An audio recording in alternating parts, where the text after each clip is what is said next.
Logistik Mandua, Jakarta Timur. Pada kali ini, bersama aku Alifa Nurahina, aku akan membahas mengenai seputar jalur masuk PMBM atau yang sering kita kenal dengan penerimaan murid baru madrasah tahun 2026 di Mandua, Jakarta Timur. Aku akan nanya tentang gimana pendaftaran, pembuatan akun, dan juga dokumen apa aja yang perlu disiapkan. Kayak yang kita tahu nih, sekarang kan udah mau masuk tahun ajaran baru. Kita bingung buat akun gimana, terus kalau ada kendala lapor kemana. Nah, maka dari itu aku akan nanya ke salah satu narasumber aku, yaitu narasumber yang sangat spesial, yaitu Ibu Barka Hidayah SPD. Assalamualaikum Bu Barka. Waalaikumsalam warahmatullahi wabarakatuh. Nah, mau nanya nih Bu, buat PMBM tahun ini kira-kira dibukanya dari tanggal berapa sampai berapa ya? Nah, kebetulan kegiatan PMBM ini salah satu kegiatan yang cukup lama di madrasah. Kita mulai dari tanggal 13 Mei sampai 10 Juli. Namun buat adik-adik yang minat untuk masuk ke MAN, khususnya MAN 2 Jakarta, atau ya sebenarnya untuk seluruh MAN di DKI, nah itu jangan nyantai-nyantai, jangan walaupun masih lama nih sampai ke tanggal 10 Juli katanya, nah jangan gitu. Karena mau masuk jalur apapun nantinya, itu kita itu tetap harus punya akun. Jadi kalau nggak punya akun, walaupun masa pendaftaran itu masih ada, itu tetap nggak bisa masuk. Jadi kunci utamanya itu adalah pembuatan akun. Nah, masa pembuatan akunnya ini adalah dimulai dari tanggal 13 Mei sampai 22 Mei, seperti itu. Berarti harus disiplin teman-teman, nggak boleh diundur-undur ya, biar nggak ketinggalan juga gitu. Nah, tadi kan udah tahu tanggalnya ya Bu, kira-kira alur pendaftarannya gimana sih? Nah, alur pendaftarannya yang tadi sudah disebutkan. Pertama, pengajuan akun terlebih dahulu. Jadi adik-adik yang minat untuk masuk ke MAN, silakan membuat akun terlebih dahulu. Tanggalnya tadi dicatat, jangan sampai lewat dari tanggal ini. Karena kalau sampai lewat, yaitu mau masuk jalur apapun tidak bisa. Seperti itu. Jadi terakhir itu sampai tanggal 22 Mei. Nah, jadi pertama pengajuan akun, silakan ajukan akun. Kemudian setelah pengajuan akun, dicetak bukti ajuan akunnya. Setelah cetak bukti ajuan akun, tunggu dulu, nanti akan diverifikasi oleh verifikator madrasah. Nah, catatan untuk pembuatan akun itu, misal adik-adik mau masuk ke MAN 2, tapi rumahnya lebih dekat ke MAN 15, maka pengajuan akunnya, pilih tempat verifikasinya jangan di MAN 2, tapi di MAN 15. Kenapa? Untuk memudahkan jika ada masalah. Ketika ada masalah, langsung datangi ke MAN 15 yang nggak perlu ke MAN 2, karena ajuan verifikasi pembuatan akunnya di MAN 15.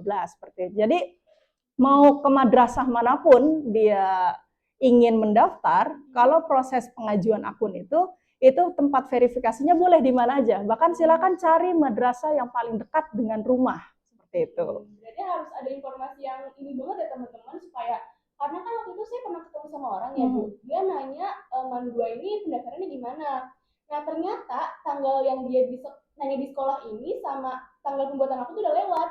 Jadi sayang banget kalau misalnya nggak ada informasi yang akurat. Gitu. Nah itu betul. Jadi kalau walaupun proses pendaftaran itu masih ada di berbagai jalur, kalau dia nggak punya akun ya nggak bisa masuk jalur manapun. Sebentar, saya lanjutkan dulu ya. Okay. Nggak beres di pembuatan akun tadi. Jadi setelah buat akun, cetak bukti ajuan akunnya, kemudian diverifikasi oleh verifikator madrasah. Setelah akunnya diverifikasi, setelah itu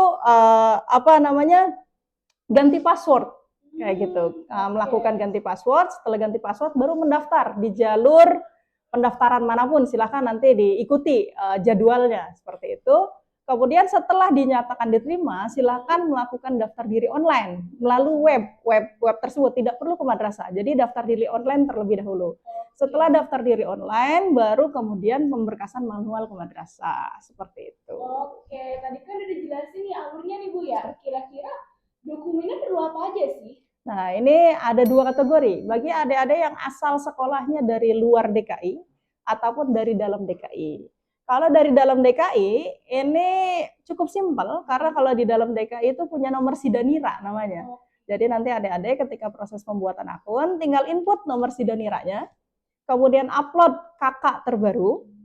Nah, jangan lupa, ini masukin alamat itu sesuai kakak. Jangan misalkan alamat di kakak itu alamatnya di Bekasi misalkan. Tapi kemudian domisilinya di Ciracas, kemudian diisinya Ciracas, jangan seperti itu. Tapi menginput alamat tinggal itu sesuai dengan kakak, bukan sesuai dengan domisili. Berarti harus sesuai gitu ya, Bu? Betul. Nah, jadi saya lanjutkan. Pertama nomor Sidanira, kedua upload kakak, dan yang ketiga SPTJM, surat pertanggungjawaban mutlak, ditandatangani bermaterai. Nah, ini formatnya silakan bisa diunduh di web Man2 ataupun di web PMB Madrasah DKI. Itu baru yang di dalam DKI. Kalau di luar DKI ini agak sedikit berbeda dokumennya. Karena kalau luar DKI ini kan nggak punya nomor Sidanira mereka. Maka yang harus diupload itu pertama NIK, di input NIK-nya, berapa nomor NIK-nya itu. Kan belum punya KTP, gimana? Maka lihat di kakak. Di kakak itu bayi baru lahir pun kalau dibuat di kakak itu udah ada NIK-nya. Jadi lihat nomor NIK di kakak. Kemudian yang kedua, itu upload kakak juga. Yang ketiga, itu input nilai PKN, Bahasa Indonesia, Matematika, IPA, dan IPS, dan Bahasa Inggris. Itu diupload nilai dari kelas 7 semester 1 sampai nilai kelas 9 semester 1. Nah, itu diinput harus sesuai dengan apa yang tercatat di rapot. Karena bukan hanya diinput, nanti rapotnya pun akan diupload per semester. Kayak gitu. Dan yang terakhir, SPTJM. Seperti itu. Oh iya, satu lagi, akreditasi sekolah. Jangan lupa, bagi yang di luar DKI, upload juga akreditasi sekolah. Karena bobot penilaiannya nanti 60% diambil dari nilai rapot, 40% diambil dari nilai akreditasi. Seperti itu. Betul, berarti ini kan ada PKN dan lain-lain ya, berarti nggak semua pelajaran dong Bu dimasukin? Betul, tidak semua pelajaran. Hanya mapel tertentu yang tadi sudah disebutkan, PKN, Bahasa Indonesia, Bahasa Inggris, Matematika, IPA, dan IPS. Oke, nah tadi kan udah dijelasin ya, kira-kira ada nggak sih kesalahan yang bisa dilakukan pendaftar, dan kira-kira cara menghindarinya itu gimana? Ya, kesalahan yang paling sering kami temui yang pertama adalah mereka membuat akun tidak menggunakan format SPTJM madrasah. Mereka menggunakan format SPTJM dari SMA. Nah, ini pasti akan tolak oleh verifikator. Itu yang pertama. Yang kedua, itu mengisi alamat tinggal sesuai domisili, bukan sesuai kakak. Nah, harusnya menginput alamat tinggal itu sesuai kakak, bukan sesuai domisili. Seperti itu.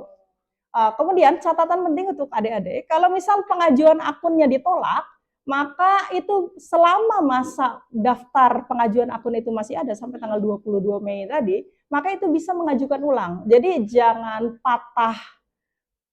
putus asa, jangan patah semangat ketika wah pengajuan akun saya ditolak. Nah, itu bisa untuk mengajukan akun kembali seperti itu. Kan biasanya nih ada nih siswa yang pengen daftar MAN sekaligus SMA gitu. Kira-kira boleh nggak sih Bu? Boleh, silahkan. Tapi ada catatan, kami madrasah dengan SMA itu memiliki 2 rumah yang berbeda. Betul. Jadi ketika dia sudah bikin akun di SMA, maka tetap harus buat akun juga di MAN. Jadi nggak bisa akun di SMA digunakan untuk mendaftar di MAN, karena kita memang beda rumah untuk pendaftarannya seperti itu. Jadi kalau mau daftar di SMA juga, di MAN juga, silakan buat akun, 2 akun di SMA dan akun di MAN. Nah, kira-kira ada perubahan nggak sih dari PMBM tahun sekarang sama tahun sebelumnya? Ya, perbedaannya yang pertama, kalau tahun sebelumnya ketika dia sudah dinyatakan diterima di madrasah, kemudian dia mengundurkan diri, maka bisa mendaftar di jalur tahap akhir. Tapi kalau untuk di PMBM tahun ini, ketika dia sudah dinyatakan diterima, namun tidak dia ambil, dalam arti tidak melakukan lapor diri online, maka otomatis di blacklist, tidak bisa mendaftar dalam jalur apapun. Seperti itu. Itu untuk yang pertama seperti itu. Yang kedua, ada juga perbedaan di prestasi. Di prestasi, penilaian untuk prestasi, itu kan memang di jalur prestasi itu minimal prestasi itu adalah juara 3 tingkat kota. Namun penilaiannya itu adalah diambil dari 70% poin prestasi, 30% dari TKA. Berarti TKA berperan besar banget. Betul. Ya? Oke, prestasinya berarti nggak bisa RT RW ya Bu ya? Nggak bisa. Minimal tingkat juara 3 tingkat kota. Harapan nggak bisa. Kota, minimal kota. Atau ini juara umum di sekolahnya, tetap nggak bisa. Nggak bisa, karena saya juga dulu pernah mau input, cuman dibilang nggak bisa. Nggak bisa. Dan khusus, saya pakai jalurnya madrasah waktu itu. Oh iya. Dan khusus untuk jalur prestasi ini hanya bisa mengupload 1 sertifikat prestasi yang dengan poin tertinggi. Oh ya, Juga diakomodir jalur prestasi ini adalah ketua dan wakil ketua OSIS.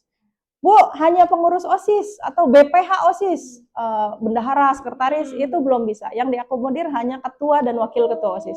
Ketua MPK gimana? Tidak diakomodir. Jadi hanya khusus ketua dan wakil ketua OSIS. Bisa ikut di jalur prestasi. Begitu.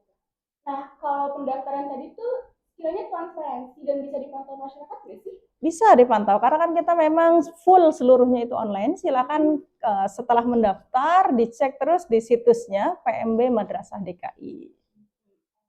Berarti masyarakat nih bisa tahu nih mereka di peringkat berapa gitu Tuh. kan ya. Karena saya juga dulu pas nungguin jalur madrasah tuh deg-degan banget tuh.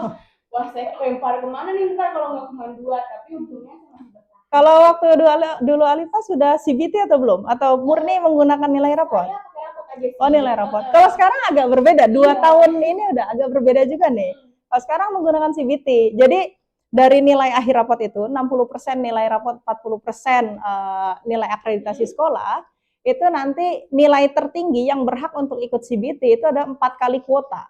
4 kali kuota itu berhak untuk mengikuti CBT. Nanti setelah tes CBT, maka yang diambil itu adalah berdasarkan nilai CBT-nya, bukan nilai rapotnya. Jadi nilai rapot itu hanya sebagai tiket untuk bisa mengikuti tes CBT.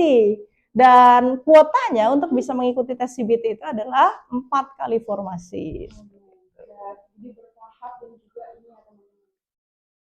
Oke, setelah itu kira-kira ada nggak sih kendala untuk mendaftar? Maksudnya kayak kendala nih banyak banget kan pastikan Bu ya. Terus kalau misalkan hubungnya tuh kemana gitu loh, supaya mereka tuh nggak hilang arah nggak gitu. Oh ya, yang tadi sudah saya sampaikan, ketika pengajuan akun, pilih tempat verifikasi itu, verifikasi madrasah itu, pilih madrasah yang terdekat dengan rumah, sehingga ketika ada kendala, bisa langsung mendatangi madrasahnya. Seperti itu yang pertama.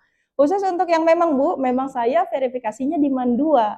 Ketika ada masalah, ini gimana? Maka silakan datang langsung ke Mandua, kita ada posko PMBM. Silahkan bertanya ke panitia yang bertugas di sana. Saya boleh nambahin dikit lagi nggak?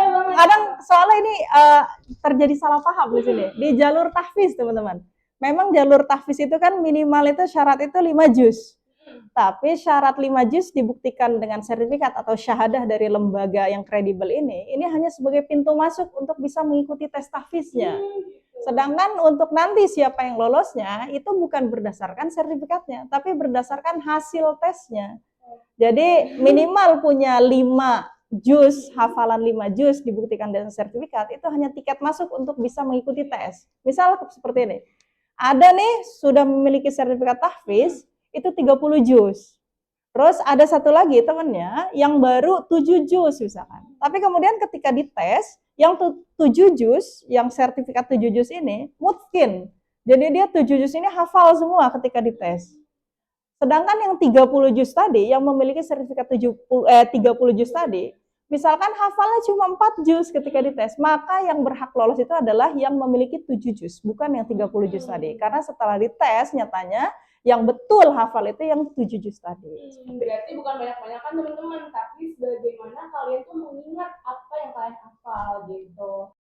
Oke, selesai pembahasan kita hari ini Bu. Mulai dari cara pembuatan akun, proses daftar, dokumen juga nih.